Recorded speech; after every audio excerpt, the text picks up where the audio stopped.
सबको नमस्ते, राम राम, सत श्री अकाल, खुशामदीद भाई। रेडियो कसूद के जितने भी दर्शक अपने इस लाइव में सुनने लग रहे हैं, उनको बहुत बहुत धन्यवाद कि आप लोग अपने कीमती समय में काट के रेडियो कसूद की जितनी भी पोस्ट हो उन्हें शेयर करो हो। रेडियो कसूद के जितना भी संस्कृति को के उत्थान में जितने भी प्रयास हैं उन प्रयासों पे आप अपनी मोहर लाओ हो, तो बहुत बहुत धन्यवाद भाई। जो ये अपनी टाक है इसने एक बार तुम सारे शेयर कर लो, और जब आप सारे जुड़ जाओगे तो आप महत्वपूर्ण बात पे हो जाओ इकट्ठे। लोग सब थोड़ा हो जाओ जो हरियाणा का हर जोड़ लो। तो आज हम 3 साथी हैं। मेरा नाम गजेंद्र फोगाट है। डॉक्टर अजय बलारा चंडीगढ़ के प्रोजेक्ट कोऑर्डिनेटर हैं एजुकेशन डिपार्टमेंट हरियाणा में। बहुत बड़ा काम करने लग रहे हैं। सरकारी मास्टर ने क्यों कर पढ़ाना चाहिए और बालका गेल क्यों कर बिहेव करना चाहिए, उसके बारे में डॉक्टर अजय बलारा गुड ज्ञान दे रहे हैं। 19,000 से ज्यादा टीचर्स को ट्रेंड कर चुके हैं पूरे हरियाणा में। डॉक्टर देवेंद्र बलारा हैं, पीएचडी हैं, और उसके बावजूद भी सरकारी नौकरी छोड़ के और एक इतने बड़े मिशन को कामयाब करने के लिए एंथुजियास्टिक होकर दिल्ली अपने घर से लेकर जाए। रहते चंडीगढ़ है लेकिन पूरे हरियाणा की अभी यात्रा करें। कल रिवाड़ी थे, परसों रिवाड़ी थे, कल रोहतक में थे, शाम को आज सुबह फिर नेकीराम कॉलेज में इन्होंने सेमिनार को संबोधित किया है।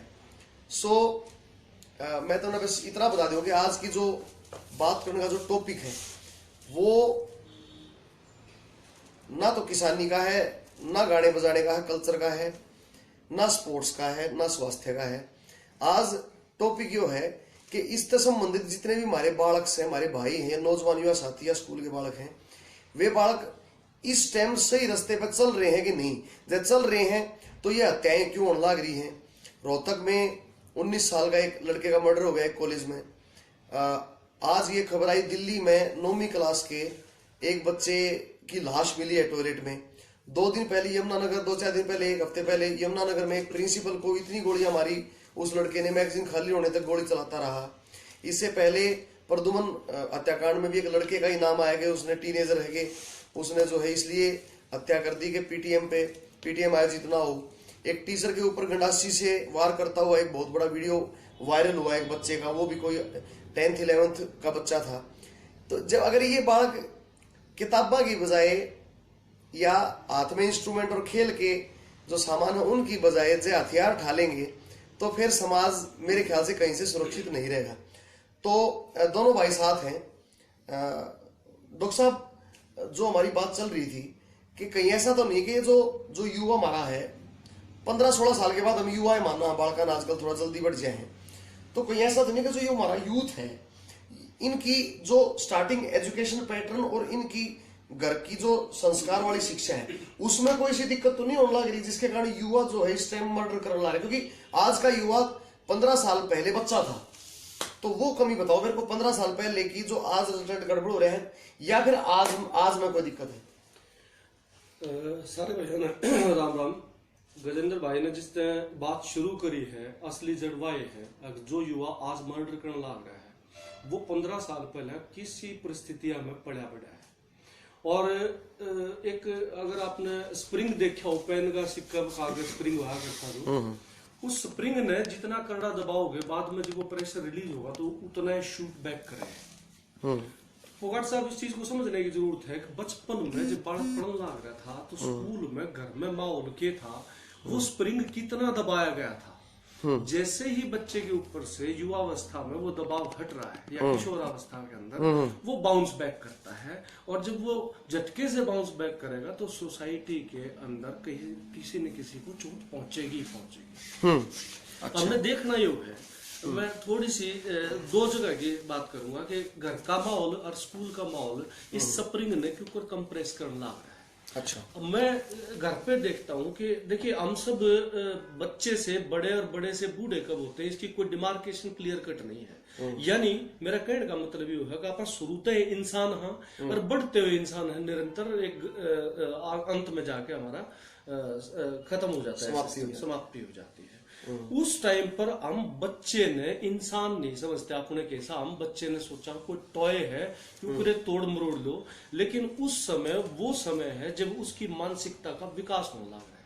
अच्छा। उस टाइम बालक तो साहब हम सोफे पर जूत्या से मेचड़ जरा आपने पढ़ ले तले, हाँ वहां आपने उस बच्चे के अंदर थोड़ी सी अराजकता भर दी, उसको डिसरिस्पेक्ट किया है। अच्छा डिसरिस्पेक्ट और सप्रेशन जो है, जैसे ही उसको युवावस्था में ये लगेगा कि ईब यो बड़ा आदमी मन फिजिकली हार्म नहीं कर सकता, तो वो अपने तक कमजोर, चाहे बच्चा है और चाहे औरत है, दो कमजोरी दिखे हैं उसने, बालक भी उससे कमजोर है। आपने मैं कति सुधे मनोविज्ञान के उससे बताऊं, बंदर और कुत्ता जो है बूढ़े नर लुगाई ने तावड़ा पाड़े है, वो तो इंसान भी नहीं है, उसने भी नहीं बेरा है ताकतवर कौन है कमजोर कौन है। तो जुकर वो सप्रेशन, उसमें अराजकता बढ़ रहा है, जैसे ही उसके अंदर फिजिकल ताकत आती है वो अपने से कमजोर के ऊपर हमला कर देता है। स्कूल के अंदर आप देखिए, चाहे सरकारी है चाहे प्राइवेट है, हर जगह हर बार हर रोज बच्चे को सप्रेस किया जाता है, उसकी लिबर्टी की डिसरिस्पेक्ट होती है, उसके मनोभाव के लिए कोई स्पेस नहीं, उसकी डिग्निटी नहीं है।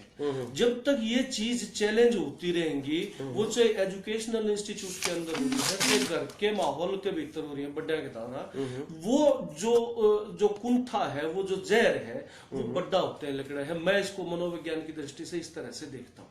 अच्छा, आप भी इस बारे में जब अपन डिस्कस कर रहे थे पहले, तो आपने भी 2-3 तथ्य बहुत बढ़िया दिए। डॉक्टर साहब की बात को ही आपने वैसे तो आगे बढ़ाया था जब अपन बात कर रहे थे, फोन पे जब हम बात कर रहे थे, फोन पे नहीं, जो अभी अपन थोड़ी देर पहले बात कर रहे थे, तो मैंने कहा कि इस तरह से बच्चे जो आजकल बहुत वायलेंट हो गए, तो आपने भी कुछ डॉक्टर साहब वाली बात ही कही थी, लेकिन एग्जाम्पल्स कुछ दूसरे थे कि बच्चा जो है जब तक माँ बाप पे आश्रित तब तक तो ठीक है, जब जैसे ही उसको ये लगता है कि उसका एक एंगल है। देखिए वो आप ये कह रहे थे कि जो इंटेलिजेंसी है माँ बाप की, वो छोटी पड़ जाती है बच्चों के आगे, आप ये कह रहे थे। इसका एक वो हमारी फोन पे बात हुई थी। अच्छा, देखिए क्या है, मैं बहुत बार बड़ी सारी वर्कशॉप्स में और बड़े बड़े लीडर्स और बड़े बड़े नेता और सभी लोगों के मतलब मुखबिर से सुनता हूं कि भाई संस्कार जो है वो खराब हो गए हैं, या संस्कार नहीं दे रहे हैं माँ बाप बच्चे को।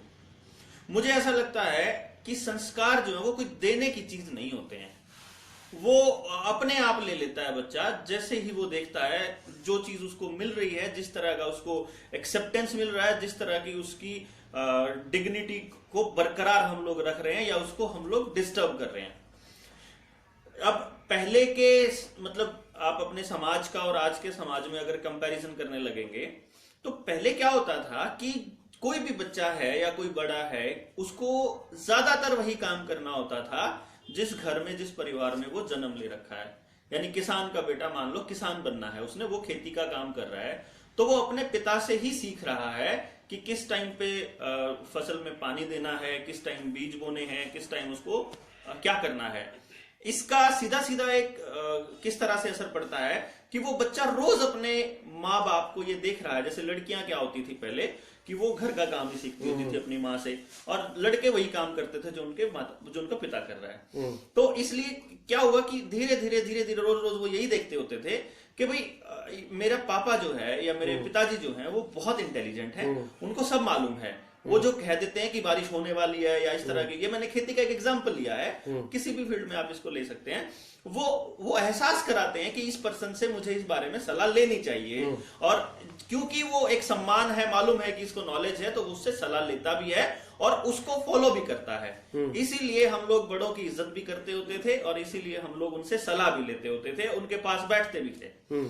जैसे जैसे टाइम बदला, तकनीकी युग आया। आप कह रहे हैं कि सलाह लेते थे पहले। हाँ। सचिन जज कह रहे हैं कि पहले बड़े बुजुर्ग समझदार होया करते, गांव वाले भी, और टीचर स्कूल में भगवान समझा करते। और आपने जो अपनी फोन पे बात हुई या सामने बैठ के बात हुई मुझे याद नहीं है, आपने कहा था कि पहले पिता को खेती का हर चीज मालूम होती थी, इसलिए बच्चे को लगता था कि पिता जो है वो फाइनल अथॉरिटी है और वो अपने पिता से सीख लेता था। जी। आज इंटरनेट है, वो पिता ने बहुत सारे रिसोर्सेज हैं उसमें थोड़ा सा उसको थोड़ा ऐड ऑन करता है। आज रिसोर्सेज इतने हैं, नॉलेज थोड़ा वास्ट स्प्रेड है, रेडियो है, इंटरनेट है, फेसबुक है, व्हाट्सएप है, तो आपके पास नॉलेज आता रहता है। आपको जब कोई इन्फॉर्मेशन चाहिए आप गूगल से निकाल भी सकते हैं।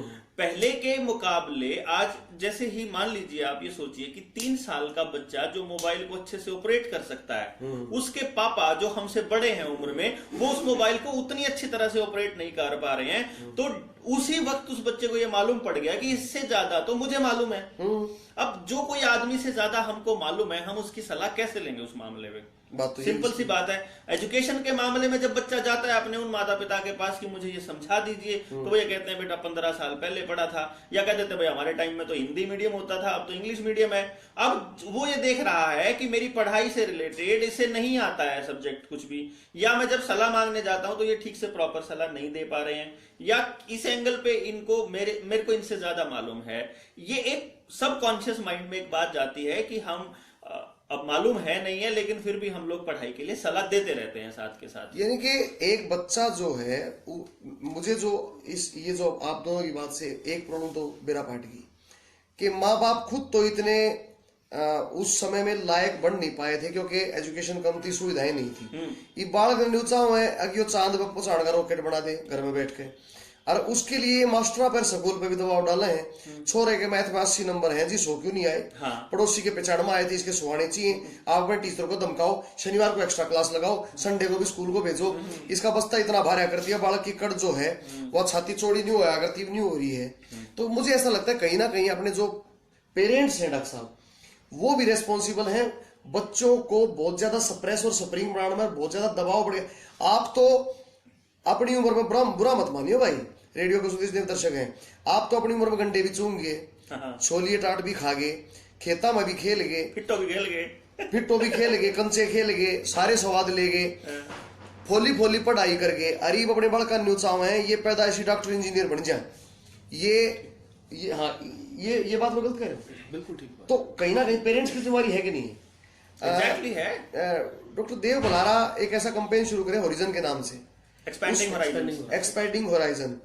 हमारा तो कलाकार काम है ना, हम रागणी तो सुना दे, पर ये इतने लंबे शब्द बोलते हैं ना, मुंह में जो है ना सारा मुंह भर जाएगा, लाफू फूल जाए, हर चीज पर सोचना आ जाए। एक्सपेंडिंग होराइजन बहुत कमाल का इनका एक, देखो नाम बेशक कैसा भी हो, काम बहुत कमाल का है। नाम अटपटा हो सकता है, काम बहुत सरल है। सरल यो है, आज तक एक और बात भाई डॉक्टर साहब, मैं भाई मंजीत के साथ डिस्कस कर रहा था, कल हम आ रहे थे झज्जर से, तो मैं मंजीत को ये कह रहा था भाई आप जिस गाड़ी में आनंद लाग रहे हैं ना, बाहर के जो बेरोजगार बालक है वो देखने लाग रहे हैं कि भाई ये तो सफारी में भी अंडे हैं, बिल्कुल, ये तो ओडी BMW में अंडे हैं, और वे बेरोजगार है तो वे जड़ते बढ़ते काल क्राइम करें मगर ये लोग अगर लायक नहीं हुए तो भाई वे मारते या गाड़ी खोसे इसलिए दो काम करने हैं। जो हमारी उम्र के भाई हैं, जो वेल सेटल्ड हैं, जो अपने पैरों पर खड़े हो लिए, जिनके पास रोटी कमाने की दिक्कत नहीं है, वे समाज की सोचने लग जाओ भाई। अगर तुमने समाज की नहीं सोची तो समाज का एक असंतुष्ट वर्ग आप संतुष्ट वर्ग को नोच लेगा। इस टाइम दुनिया में 1% लोगों के पास सारी दुनिया का लगभग 70% ज्यादा धन है, इसीलिए ज्यादा झगड़े होने लग रहे हैं, इसीलिए ज्यादा चैन सहसी हत्याएं होने लग रही हैं कि बाकी के 30% तो बेचारे भूखे मरे हैं। तो भाई जब भूखे मरेंगे, कल एक एग्जाम्पल भाई मैंने दिया था कि अगर मैं किले में बैठा हूं, किले का राजा हूं, और किले में बैठ के बाहर की प्रजा की चिंता नहीं कर रहा हूं, तो काल नहीं या तो वह प्रजा उस किले पे हमला करके अपना कब्जा कर लेगी, या फिर किसी और ठाडे राजा ने बुला के नहीं कहेगी हम बताओ कि ऊपर बढ़ना है, इस राजा ने हमारी चिंता नहीं करता, और फिर वे लूटपाट करेंगे।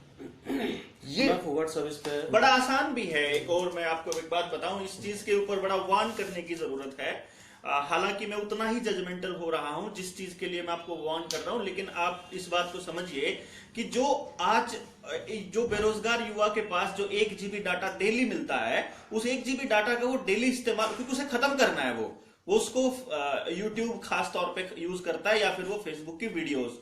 और आप देख रहे हैं कि फेसबुक और व्हाट्सएप पे चाहे किसी की भी बुराई करी जाती हो, मतलब मैं किसी ना तो राजनीतिक पार्टी का नाम ले रहा हूं, ना किसी का भी किसी इंसान का, लेकिन वो किसी की भी बुराई करी जा रही हो, बुराई करी जा रही है, मतलब आपके सबकॉन्शियस माइंड में आपके अंदर नेगेटिविटी को कंटिन्यूस भरा जा रहा है। अच्छा। लगातार वो अब होगा क्या, ये भरती चली जाएगी। आपका बच्चा जब बेरोजगार है, जो छोटे होते वो अपने माँ बाप से दुखी था कि मेरे को नंबरों के लिए जो प्रेशर डाला हुआ था, उसके थोड़ा बड़ा होने के बाद वो अपने टीचर से भी थोड़ा सा गुस्सा होने रहने लग गया। उसके बाद उसको नौकरी नहीं मिली तो वो सिस्टम से भी गुस्सा होने लग गया, या अगर उसे नौकरी मिल गई तो अपने बॉस से गुस्सा है, और ऊपर से उसको व्हाट्सएप और यूट्यूब या इन चीजों पे भी गुस्सा ही मिल रहा है कि फला ने फला को वो कर दिया, वो तब क्यों नहीं बोला, एंड इस टाइप की जो भाषा है, ये भाषा इतनी नेगेटिव है कि ये आपके बच्चों की कब्र खोदने के लिए काफी है। ये भर्ती रही, साले को और ये भरती रही, तो ये समझ लीजिएगा ये बारूद जब फटेगा तो आसपास के सारे महलों को खंडर कर देगा। इस बात को समझने की बहुत खतरनाक स्थिति। कुछ क्वेश्चन भी ले लेते हैं साथ साथ ना, दे भाई ने गए आप बोलने लग रहे हैं, हम बोल देते। प्रवीण सहरावत ने कहा संस्कार खत्म हो गए, और पहले दादा अनपढ़ था लेकिन पिताजी तो पढ़े लिखे थे, लेकिन संस्कार थे इसलिए वो काम होया करता। मनीष कंबोज कहे आज की शिक्षा नौकरी देती है, लायक नहीं बनाती। सचिन जागड़ा कहते हैं गानों की वजह से होने लग रहा है। मैं संस्कार पर मैं थोड़ा सा टिप्पणी देना चाहूंगा। गाने आप देख लो, आप संस्कार की बताओ। संस्कार है क्या? पहले सोचने की बात है संस्कार के सारे के मारे पर संस्कार खत्म हो गए, संस्कार खत्म हो गए, पहले है संस्कार थ्री भी नहीं है। आप क्या करने लग रहे? अच्छा, स्कूल के भीतर मॉरल एजुकेशन की किताब लेने लग रहे हैं। मैं एक चीज तो ये कहता हूँ कि मॉरलिटी और संस्कार कदे पढ़ाए तो नहीं आ सकते, कभी भी किताबा में लिख के बच्चे तो नहीं आ सकते। अच्छा। मैं एक उदाहरण देता हूँ शाही चूस का। एक शाही चूस ने 10-15 दिन पीटे जाओ और उसने न्यू समझाओ अगर भाई तन लाल रंग नहीं सोखना है, कितने भी लाल रंग बुराई का द्योतक है, झूठ का, लालच का, वह विचार का, भ्रष्टाचार का। तन्ने क्या करना है, जब भी तने मिलना तना हरा रंग चूसना। शाही चूस जो आप बस की सीट पाट के निकाटा करते जब तख्ती लिखा करते। जी जी जी। इब शाही चूस ने 2 कटोरे ले लो, एक में हरा रंग एक में लाल रंग। जब भी शाही चूस ने लाल रंग के कटोरे में धरोगे वो चूस सेगा, वो बालक तो शाही चूस है। अच्छा। जो लाल रंग है, जो वह विचार भ्रष्टाचार चारों तरफ फैल रहा है हमारे एनवायरमेंट। रुकियो, एक बात डॉक्टर साहब जो कह रहे वो यह बात नोट कर ली। बालक शाही चूस है, बच्चा एक खाली कागज है, जो आसपास जो घट रहा है वो बच्चा उस चीज को शक कर रहा है, चूस रहा है, ग्रहण कर रहा है, और उसी का प्रभाव वो आगे उसके जीवन पर पड़ेगा। डॉक्टर साहब मैं इसी को कंटिन्यू कर रहा था। हमने अगर बच्चे को, जो प्रवीण सहरावत जी ने संस्कार की 2 बार बात कही है, जब हम न्यू चाह बच्चा संस्कारी बने तो पूरा का पूरा वातावरण उसके आसपास का, चाहे वो स्कूल है, इस स्कूल में मास्टर आपस में लड़े हैं, गाड़ते हैं, वहां संस्कार नहीं है, वो एक दूसरे की बैक बाइटिंग करते हैं, गाड़ती देते हैं, वह पंचायत के खिलाफ बोल रहे हैं। वो बालक ने यो लाल रंग तो सारे का भर रखा है, बालक ने हम न्यू चाह क्यों हरा रंग सूख है। हमने अगर हम न्यू चाह बालक हरा रंग सूख है तो पूरे एनवायरमेंट में हरियाली देनी पड़ेगी, चाहे वो उसके घर के आसपास का एनवायरमेंट है और चाहे वो स्कूल के भीतर का। कहने के बाद जितनी रेस्पॉन्सिबिलिटी स्कूल की है उतनी माँ बापा की भी है, बराबर की। मैं एक दिन कैलकुलेट करूंगा डॉक्टर साहब, टोटल मिला के ब्याज काट के 4 से 6 घंटे सिर्फ बच्चा अपने पेरेंट्स के साथ रहता है, उस और ज्यादा स्कूल में रहता है, ज्यादा स्कूल में रहता है, क्योंकि सुबह ही 7 बजे चले जाए और शाम में 4 बजे छोड़े हैं। 8, 9, 10, 11, 12, 1, 2, 3, 4, 9 घंटे। ठीक है, 4 बजे आने के बाद सिर्फ वो अपने माँ बाप के लिए 6 घंटे रहे, 10 बजे सो जाए, तड़के 7 बजे फिर उठ जाए, यानी कि ज्यादा वो स्कूल में गुजारता है, माँ बाप के पास उसका टाइम कम लगता है। हम तो संडे और सैटरडे मम्मी पापा हो रहे हैं आजकल, तो कम तो एक कोशिश जरूर करो भाई, जो जितना मन में ज्ञान है कि 3 बहुत महत्वपूर्ण बच्चे के शेड्यूल में से 3 टाइम बहुत महत्वपूर्ण होते हैं। एक वो जब वो सुबह सुबह उठता है, एक वो जब वो स्कूल से आता है, और एक वो जब वो सोता है। इन 3 सोफेस्टिकेटेड चीजों पे आपका जो व्यवहार है वो बहुत नरम होना चाहिए। न्यू नहीं अख्तर के बाल के नींद उगड़े तो धनीवीर का कोतकबाज रह दे थपड़ा हो रहे हो, गालम गाड़ा हो रहे हो, और बालक उठा है तो उसको आपकी गाड़ी में स्वागत उसका होता है। दूसरा, जब वो स्कूल से आता है तो उसको बहुत प्यार की जरूरत पड़ती है, क्योंकि स्कूल में वो व्यक्तिगत मेहनत करके आया होता है। और तीसरा, वो जब वो सोती आना, कोई नेगेटिव बात उसके मन में ना बाड़ो, अगर मैथ का काम करा कोई ना मास्टर पीटेगा, इंग्लिश का काम करा कोई ना तेरी देही टूटेगी, ये बात भाई, ये बात रहने दो। बाकी डॉक्टर साहब आप बताओ, ये बड़का के साथ और किस टाइम पे कैसे और कर रहा था, जो डॉक्टर साहब ने बात कही थी, जो नेगेटिविटी नकारात्मक, ये बहुत इंपॉर्टेंट पॉइंट है, इसको और इलेबोरेशन की जरूरत है। चारों तरफ जो नकारात्मकता फैलने लग रही है, बहुत टाइम पहले अगर आपने एक फिलोसफर का अगस्त काम्टे का नाम सुना हो, उसने पॉजिटिविज्म की थ्योरी दी थी। अच्छा। वो कहे सोसाइटी के अंदर चाहे किम बूंदा भी हो रहा है, उसका भी एक सकारात्मक रुख है।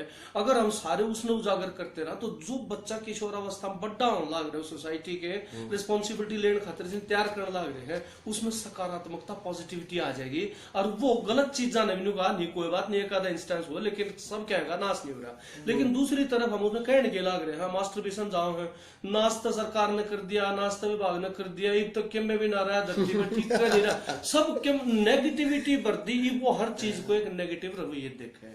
दूसरे एक और फिलोसफर का नाम लेना चाहूंगा, दुर्काइम की थ्योरी अगर आपने पढ़ी हो, सोशल कोहेशन की, वो न्यू का है, और उसको खास कर उसका एजुकेशनल एस्पेक्ट की मैं अभी मैं थ्योरी पढ़ था मोबाइल पे, जो पढ़ना लग रहा, वो एक बड़ी खूबसूरत बात करता है। मैं बात कर रहा हूँ, यही रोको, खूबसूरत बात क्या कहता है। अमित चौधरी ने बहुत बढ़िया बात कही भाई, पहले शेयर कर दो, क्योंकि यह सोसाइटी की प्रॉब्लम है मेरी, अरे इन दो भैया की प्रॉब्लम नहीं है, यह प्रॉब्लम थारी और हमारी इकट्ठी है। जब बालक ठीक रहे, आप उस पर है ना बहुत काम की बात करते हैं, अगर ये बालक ठीक रहे तो आगे आप ये लाइव कर पावांगे। और जब बालक मार काट पे उतारू हो गए ना तो मोबाइल टूटे टूटे आंडेंगे और हमारी नाड़ खंडी खंडी आंडेगी। हाँ, आप कह रहे थे कि बहुत सही बात की। 3-4 दिन पहले पिछले हफ्ता आपको याद हो एक पोस्ट गिरी थी जिसमें एक बिल्ली का बच्चा कुत्ते ने पकड़ रखा था, रात ने छूट गया। बिल्कुल बिल्कुल बिल्कुल बिल्कुल बिल्कुल। उस पर कई भाइयों ने लिखा है प्रचार क्यों करे है भाई। मैं उस प्रचार की और इस दुर्खाइम की जो सोशल कोहेशन थ्योरी है, इन दोनों ने रिलेट करके एक बात समझने लग रहा हूँ। एक तो है लीगल ऑब्लिगेशन, देश के एक संविधान के जो कानून है वो आपने फॉलो करने पड़ेंगे। एक बिना लिखे हुए सोशल ऑब्लिगेशन है, आप अपने अंदर झांक के नहीं देख लो। अब भाई हमारे आसपास एक नाम आंगलियां भी गिनने पड़ेंगे, वो एक गजेंद्र फोगाट है, कोई वेद प्रकाश सोराण जी है, कोई डॉक्टर देवेंद्र, जो के कदे किसी भिखारी ठाक किते छोड़का है, कदे ये सोशल ऑब्लिगेशन हम पूरे नहीं कर रहे हैं और ना हमारे बालक सीखने लग रहे हैं। इससे क्या हुआ है, अब बालक के भीतर एक जो कलेक्टिव जो टुगेदरनेस की भावना है ना देश में, ओन कंट्री मैन, यो सब के मारे हैं, यो कदे न कदे मारे दादा पैदा होकर गया होगा, पूरा गांव मारा, फिर पूरा समाज मारा। यह जो टुगेदरनेस की भावना है, कंट्री मैन की भावना है, यह भावना जब आओगे जब आप सब एक दूसरे की मदद करने लग जाएंगे। किते थे गरीब जो आपने कही थी, वो तो बेचारा मतलब कूड़ेदान में तो रोटी खा है, और हमारे प्लेट 400 की हम जो फेंकता है, बोला कोई ना थोड़े आदमी आए तो 4 प्लेट खराब। अंबानी जोहरा ये कहते हैं कि पेपर की जगह पे सामाजिक दिमाग वाला काम देना चाहिए स्कूल में। हाँ, ये SUPW की कह रहे हैं, जो सोशली यूजफुल वर्क होता है उसकी बात। हाँ, अच्छी बात है, बिल्कुल सही सुझाव है। ये सचिन जागड़ा कह रहे हैं बदमाशी गाने से कौन सी अच्छाई समाज में पहुंचती है। देखो गाने का सुन लो भाई, ये गाने तो इसी चीज है, गाने से ना तो समाज पलटा करता है, गाने गुणे गणे गंभीर। एक बात बताओ, गाना आ गया तो मत सुनो यार, मत सुनो। गंदा गाना गंदा नाच है, मत देखो। ये जो गंदी गंदे डांस करें छोरी सूट पैर गए, इनके ऊपर 2-2 करोड़ व्यू हो रहे हैं। कौन करे है? मैं और आप तो कर रहे हैं। कोई अमेरिका तो ना आ रहे, बांग्लादेशी तो ना आ रहे। ये अपनी समाज की प्रॉब्लम है और किसी और तो ना हो भाई। या क्लिक मारना छोड़ दो इन गंदे, या फिर जो प्रोग्राम करवा रहे हैं उनका बहिष्कार कर दो। मैंने थोड़े दिन पहले एक गौशाला है, वे गंदे जो है ना वो उसका आयोजन में था कुछ ऐसा मामला, तो मन ने कह दिया भाई मैं तो नहीं आऊंगा इस प्रोग्राम में। गौशाला के नाम पर तो हमारे छोरिया नचवान लग रहे हो, फायदा क्या है। और फिर उसके बाद जो उसका वीडियो आया उसमें बताते हैं कि भाई लोग खूब स्वाद ले रहे थे, बूढ़े भी 10-10 के लोट बगाओ थे। तो भाई देखो, एंटरटेनमेंट तो हम रोक नहीं सकते, गंदा ना हो उसके लिए सारे समाज ने कलेक्टिवली प्रयास करना पड़ेगा। केवल मारे आड़े झंडा ठाए दर खंडवा बांध देता है, या संस्कृति सुधरे को ना। जब तुम सब न्यू लागन लग गया ना, अगर संस्कृति में गंदगी आ रही है तो अपने आप ठीक करना चाल पड़ोगे। लाग गया को ना, ये सारे स्वादू हैं जय तो हो रहा था। इसलिए जो है केवल गानों को रेस्पॉन्सिबल मत ठहराओ, हम सारे रेस्पॉन्सिबल। हाँ, संस्कृति तो समाज का आईना है, परिचायक है, जो डॉक्टर साहब कह रहे थे ना। इससे फोगाट साहब मैं ये कहना चाह रहा हूँ, जो गंदे गाने या गंदे जो कंटेंट जो है उसकी बात कर रहे हैं, तड़कन न्यू भी कहेंगे भाई किकर क्यों जा मही में काटे पाए हम सब। हम उस टाइम क्या करते हैं, मार्ग बदलते हैं, हम अच्छे साफ रास्ते के ऊपर से चलते हैं। या की करना काट के साफ करा होंगी, या की करना काटेंगे, या तो इतनी हिम्मत हो गाने बंद करा सको तो बंद करा दो, ना करा सकते हो तो उन तो बच्चों अपने पावर दो बच्चे को कि वो अपने विवेक से ये चयन कर सके कि उसको क्या देखना है, उसको क्या नहीं देखना। अच्छा, ये ज्योति रवि गोड़ न्यू नहीं बेरा या छोरी चला रही है, छोरा चला रहा है, ज्योति भी है रवि भी है, चलो जो भी है, लेकिन ये कह रहे हैं या कह रही है कि गर्ल्स की रेस्पेक्ट करो सभी भाइयों। ज्योति जी गर्ल्स की क्यों, मैं कह रहा हूँ इंसान को इंसान की रिस्पेक्ट करनी, छोरी की रिस्पेक्ट करने तो समाज सुधर जाएगा, छोरिया की नहीं करनी चाहिए। आज इतने मैं एक एस्पेक्ट रक्षा बता रहा हूँ, आज जितने भी बलात्कार के केस रजिस्टर्ड कराए जाते हैं जो महिलाओं द्वारा या लड़कियों द्वारा, 80% झूठे हैं। ये तो सर्वे की रिपोर्ट है 80%। और ये तो सुप्रीम कोर्ट के एक जज साहब ने भी मान्या, जब एक केस पकड़ा गया कि ब्लैकमेल कर रही थी वो लड़की, एक कई ग्रुप बना ले हैं, उनमें एक लड़की ऐड कर ले, 5-4 लड़गुटे हो जाए और उस लड़की का उस लड़के के साथ चक्कर चलवा दें या जैसा भी, और फिर उसकी ब्लैकमेलिंग, ये सब बहुत धंधा चल रहा है भाई। तो रेस्पेक्ट तो करनी चाहिए। रेस्पेक्ट केवल छोरी की नहीं, जो डॉक्टर साहब कह रहे थे, छोरी की भी, बुजुर्ग की भी, बालक, सबसे पहले बालक की, बच्चे की। डॉक्टर साहब को एग्जाम्पल बताओ। डॉक्टर साहब ना एक सरकारी जो टीचर्स हैं उनको ट्रेनिंग दे रहे थे, तो वहां एक मास्टर ने बोला कि ऐसा है जी हम क्या करा इन बड़का को मार दिया वो है तो मतलब भूमिका बनाऊंगा। मेरे ख्याल में वहाँ 2,500 आदमी बैठे थे और बढ़ते हैं साथ ने बोला डॉक्टर साहब बड़ी बड़ी बात तो करो हो बोला नाच तो इस बात ने कर दिया कि बालक ना तो मार सकते ना पर्चे ले सकते हो। मैंने बोला भाई मारे तो हो जाए सुधार, बोला मारे तो सुधार हो है। मैं चुप हो गया, मैं अपना भाषण जारी रखा घंटे भर पास से मैं भाषण देता रहता क्योंकि मैं अंदर चला जाता हूँ। मैं उसको दौड़ जाकर ना अचानक ने बोला खड़ा हो, मैं ध्यान से सुनता नहीं, खड़ा हो सर ये वो बाहर हो जाए यहाँ से। उसका आग लगी थोड़ी आड़ में उसने नु पकड़ लिया ने बोला आग मत बोलिए भाई डॉक्टर, बोला नाश हो जा चाहे नौकरी चली जा, बोला आड़े मुझ दूंगा ठाके। माँ क्यों है इब्तीद मंत्र मारा भी कौन है। जब आदमी को डिसरिस्पेक्ट करते हो उसकी डिग्निटी को चैलेंज करते हो तो अंदर जहर सबके भरता है। बच्चे का भी बच्चा उस टाइम नहीं कर पा रहा, वो जहर इकट्ठा करने लग रहा है। जैसे ही है पावर आओगी उस दौरे जब दांतिया गेला अपने मास्टर ने काट के जागा। सुन लो बच्चे की उस टाइम चलती कौन है क्योंकि मास्टर ठाडा है, बालक की चलती नहीं।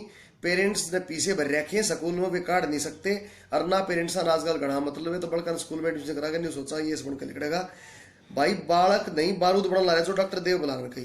अब आप आओ अपनी बात में जो आप बच्चों की साइकोलॉजी के हिसाब से एजुकेशन और वो देखो मैं तो यहाँ तक ऑब्जर्व किया इस चीज के अंदर कि जब वो सो रहा है ना बच्चा और वो 1 साल का भी नहीं हुआ, आप जानिए उस बच्चे को वो गोद बदलने के बाद रोने लग जाता है, वो आवाजें सुन के चुप हो जाता है और आवाजें सुन के वो रोने लग जाता है, वो अपनी माँ को उसकी स्मेल से पहचानता है।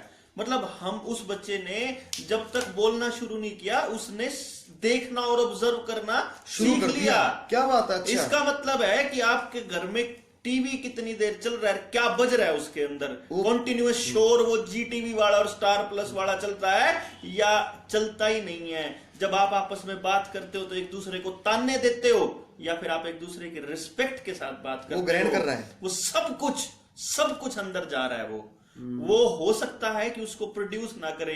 जैसे आपके घरों के अंदर ऐसा स्टोर होता है जिसमें बहुत सारा सामान जो बहुत पहले डाल दिया था आपको मालूम ही नहीं है कि उसके अंदर वो पड़ा हुआ है, वो उसी तरह से है। जितनी इंफॉर्मेशन उसके कानों के थ्रू जा रही है, जितनी आवाज जो टोन जा रहा है वो बच्चा सब कुछ ग्रहण कर रहा है सबकॉन्शियस माइंड में। उसको मालूम है कि जब मैं बड़ा हो जाऊंगा तो मुझे बड़ा होने के बाद क्या करना है, कैसे बातें करनी है और फिर वैसे ही वो कॉपी करता है। सो जस्ट माइंड इट कि जब आप बात कर रहे हैं आपस में जो उस बच्चे को सिखाना चाहते हैं, आप उस बच्चे को ये सिखाना चाहते हो ना बेटा प्यार से बात करनी चाहिए, तो भैया आप अपने घर में गुस्सा करना बंद कर दो। मैं गारंटी देता हूं महीने में अगर आपका बच्चा वापस प्यार पे नहीं आ जाए तो मेरा नाम बदल दे। चलिए ये डिस्कशन अब वाइंड अप करते हैं डॉक्टर साहब। फाइनली एक सुझाव आपकी तरफ से, एक मैं दे देता हूं और एक आप दे दो।